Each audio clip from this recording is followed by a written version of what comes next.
Tendance, mon ami, chaque soir en ouverture de Smart Bourse, Pauline Gratel est avec nous et vous apporte les infos clés du jour sur les marchés. Bonsoir Pauline. Bonsoir. Donald Trump à Davos, c'est évidemment la une de l'actualité pour les marchés. Oui, le président américain s'est exprimé à Davos évoquant de nombreux sujets allant de la politique intérieure aux questions géopolitiques du moment. Sur le Groenland précisément, il exclut le recours à la force pour l'acquérir, mais exige des négociations immédiates à ce sujet et indique qu'il demande juste un bout de banquise en échange de la paix.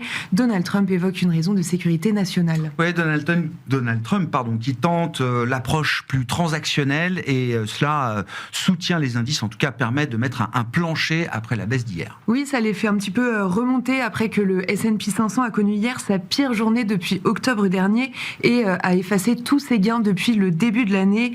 Les indices américains évoluent aujourd'hui en hausse. Côté européen, la prudence domine. Le CAC 40 qui était ancré dans le rouge tente un timide rebond après la prise de parole de Donald Trump. L'indice parisien évolue autour de 8100 points mais reste plombé par Danone qui plonge de 6% après un rappel de lait infantile à Singapour. Qu'en est-il des grands marchés macro et des marchés obligataires notamment dans ce contexte ? Le rendement américain à 10 ans se stabilise autour de 4,30%. Sur la partie longue, les rendements à 20 et 30 ans qui avaient pris 10 points de base hier se stabilisent également avec un 30 ans au-delà de 4,90%.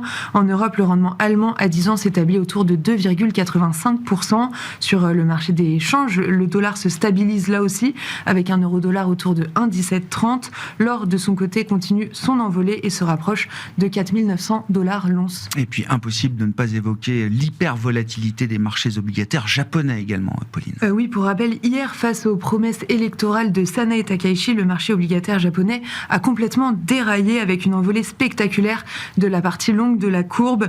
Aujourd'hui, l'heure est à l'accalmie et les rendements se détendent fortement. Le 10 ans cède 10 points de base, mais la partie super longue de la courbe reste extrêmement volatile. Le 20 ans perd 25 points de base, le 30 et le 40 ans en perdent 15. Et puis sur le terrain des marchés actions notamment, les entreprises américaines en l'occurrence commencent à publier leurs résultats et les investisseurs ont pris connaissance hier soir après la clôture américaine des résultats de Netflix arbitrés en ce moment. Oui, malgré des résultats globalement conformes aux attentes, le titre cède 3% à l'ouverture de Wall Street. Les investisseurs appréhendent les coûts liés au rachat de Warner Bros qui pèseront sur les marges à court terme.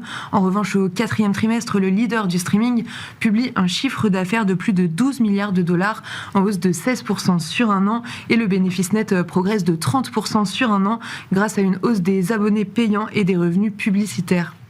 Et puis, au contraire de Netflix, United Airlines publie une copie qui est saluée par le marché. Oui, le titre est en hausse de 3% dans les premiers échanges. La compagnie aérienne fait état d'un chiffre d'affaires de plus de 15 milliards de dollars. C'est quasiment conforme aux attentes. Les bénéfices au-dessus des attentes sont soutenus par une demande accrue pour les voyages haut de gamme et pour les voyages d'affaires. Dans l'univers de la mode, JD Sports et Burberry sont en hausse après leurs résultats. Oui, commençons par Burberry qui gagne plus de 5% après avoir publié des ventes en hausse au troisième trimestre. Contrairement à ses concurrents, Burberry tire son épingle du jeu grâce à la Chine. Enfin, JD Sports gagne 4% après avoir publié des ventes en repli lors de la période de Noël, mais une dynamique plus forte en Amérique du Nord qui a compensé la faiblesse des ventes en Europe. Quel sera le programme à l'agenda demain pour les investisseurs, Pauline ? Côté macro, on attend la publication de l'indice Core PCE de novembre, la mesure d'inflation privilégiée par la Fed, ainsi que la seconde estimation de croissance américaine pour le troisième trimestre. Et côté micro, on attend les résultats de Intel et Procter & Gamble. Tendance, mon ami, chaque soir en ouverture de Smart Bourse, nous retrouvons Pauline Gratel qui vous apporte les infos clés du jour sur les marchés.